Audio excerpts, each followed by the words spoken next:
پیارے دوستو، گزشتہ مہینے یہ خبر سوشل میڈیا پر وائرل ہوئی کہ امریکی سائنسدانوں کے ایک گروہ نے خانہ کعبہ میں نصب جنتی پتھر حجر اسود کے حوالے سے ایک مضمون شائع کیا اور اس میں یہ دعویٰ کیا گیا کہ نعوذ باللہ حجر اسود جنتی پتھر نہیں ہے بلکہ ایک عام پتھر ہے، اور امریکی سائنسدانوں نے اسی عنوان سے ایک خط سعودی شہزادے محمد بن سلیمان کو بھی لکھا اور کہا کہ اگر تم سمجھتے ہو کہ حجر اسود جنتی پتھر ہے تو پھر امریکی سائنسدانوں کو اجازت دو تاکہ وہ اس کا معائنہ کر کے اصل حقیقت دنیا کو بتائیں۔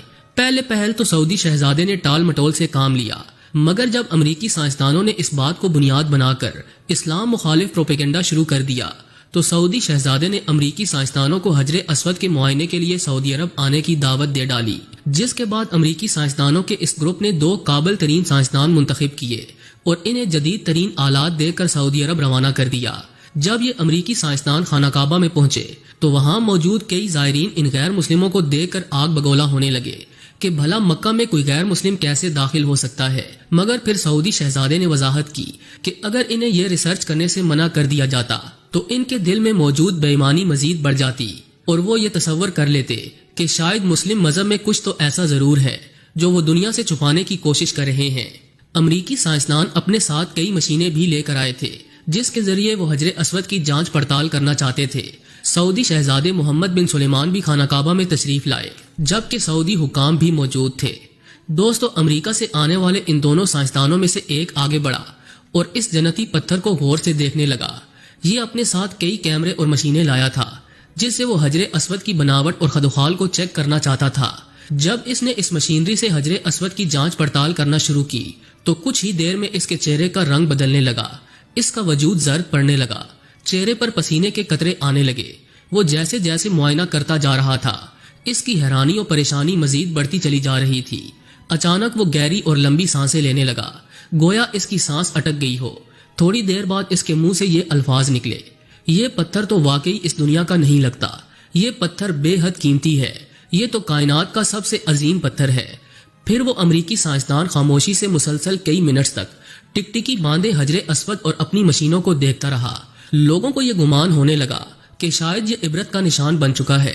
جب سعودی شہزادے نے یہ صورتحال دیکھی تو اس سائنسدان کو کندھے سے پکڑ کر ہلایا تو وہ ہڑبڑا گیا اور چیخ مارتے ہوئے پیچھے ہٹ گیا۔ وہ اپنے پاس کھڑے مسلمانوں سے کہنے لگا، مجھے اپنا دین سکھاؤ، میں دین اسلام میں داخل ہونا چاہتا ہوں۔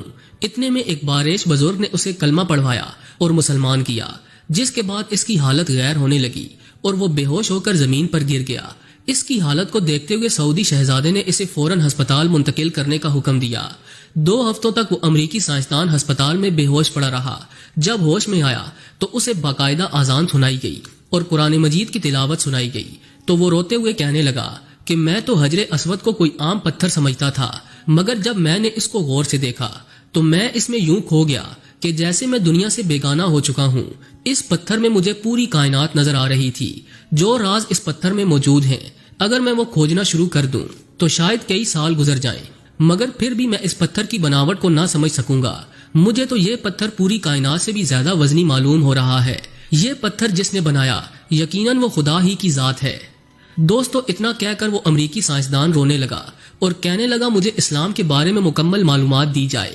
پھر اس نے ایک رپورٹ تیار کر کے امریکہ میں اپنے ساتھی سائنسدانوں کو بھیجی اور بتایا کہ حجر اسود دراصل جنتی پتھر ہے اور یہ جنت سے ہی زمین پر اتارا گیا، یہ کوئی عام پتھر نہیں۔ میری ریسرچ نے مجھے مسلمان بنا دیا۔ امریکی سائنسدانوں نے جب یہ رپورٹ پڑھی تو وہ بھی حیران رہ گئے کہ ہم جسے جھوٹا اور غلط ثابت کرنے جا رہے تھے اسی پتھر کی وجہ سے ہمارے ساتھی نے دین اسلام قبول کر لیا۔ سبحان اللہ۔ دوستو، بلا شبہ حجر اسود جنت کے یاقوتوں میں سے ایک یاقوت ہے جسے حضرت آدم علیہ السلام اپنے ساتھ جنت سے لائے تھے اور تعمیر بیت اللہ کے وقت ایک گوشے میں نصب فرمایا تھا۔ نبی اکرم صلی اللہ علیہ وآلہ وسلم نے ارشاد فرمایا، جس وقت حجر اسود جنت سے اترا تو وہ دودھ سے زیادہ سفید تھا، پھر آدمیوں کے گناہوں نے اسے سیاہ کر دیا۔ ترمذی شریف کی ایک اور روایت میں ہے کہ حجر اسود اور مقام ابراہیم جنت کے یاقوتوں میں سے 2 یاقوت ہیں۔ اللہ تعالیٰ ان کی روشنی کو ختم نہ فرماتا تو یہ پوری زمین و آسمان کو روشن کر دیتے۔ طوفان نوح علیہ السلام میں آدم علیہ السلام کا تعمیر کردہ بیت اللہ آسمانوں پر اٹھا لیا گیا تھا۔ فرشتوں نے اس وقت اس متبرک پتھر کو ابی کیس نامی پہاڑ کے اندر امانت کے طور پر رکھ دیا۔ پھر تعمیر ابراہیمی کے وقت حضرت جبرائیل علیہ السلام نے اللہ تعالیٰ کے حکم سے یہ مبارک پتھر جبل ابی قیس سے اٹھا کر حضرت ابراہیم علیہ السلام کی خدمت میں پیش کیا۔ اس طرح اسے پھر اسی جگہ کی زینت بنا دیا گیا جہاں یہ پہلے رونق افروز تھا۔ حجر اسود کے فضائل و اوصاف میں حضور نبی اکرم صلی اللہ علیہ وآلہ وسلم کے بہت سے ارشادات حدیث اور تاریخ کی کتابوں کی زینت بنے، لیکن جنت کا یہ انمول موتی، عالی مرتبت مقدس و متبرک یاقوت، گردش ایام کی ستمرانیوں سے محفوظ نہ رہ سکا۔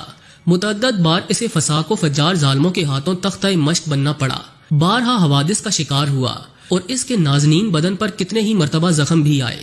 317 ہجری میں جب مکہ مکرمہ کرامتہ کے دستے تصرف میں آیا تو ابو طاہر سلمان بن الحسن جو کہ کرامتہ کا سردار تھا، اس نے خانہ کعبہ کے حرم میں خون کی ہولی کھیلی۔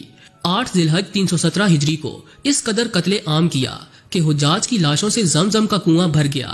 شہر اور مضافات کے 3000 بے قصور افراد کو موت کی نیند سلا دیا، جس میں 1700 حاجی اور 700 طواف کرنے والے بھی شہید ہو گئے۔ اس نے یہ سارا کھیل میزاب رحمت یعنی کعبہ شریف جو سونے کا تھا اسے اکھاڑنے، مقام ابراہیم اور حجر اسود چوری کرنے کی نامشکور جسارت کے لیے کھیلا تھا۔ 2 آدمی اس مذموم حرکت کے لیے کعبہ شریف پر چڑھے، مگر آنے واحد میں سر کے بل زمین پر گر کر واصل جہنم ہو گئے۔ مقام ابراہیم تو اس کے دستے تصرف سے محفوظ رہا، کیونکہ خدام حرم نے اسے پہاڑ کی گھاٹی میں کہیں چھپا دیا تھا۔ مگر 14 ذی الحج 317 ہجری میں عصر کے وقت جعفر بن حلاج نے ابو طاہر کے حکم سے حجر اسود کو اکھاڑ لیا، اس پر کئی ضربیں لگائیں اور اپنے ساتھ بحرین لے گیا اور اس کی جگہ خالی رہ گئی۔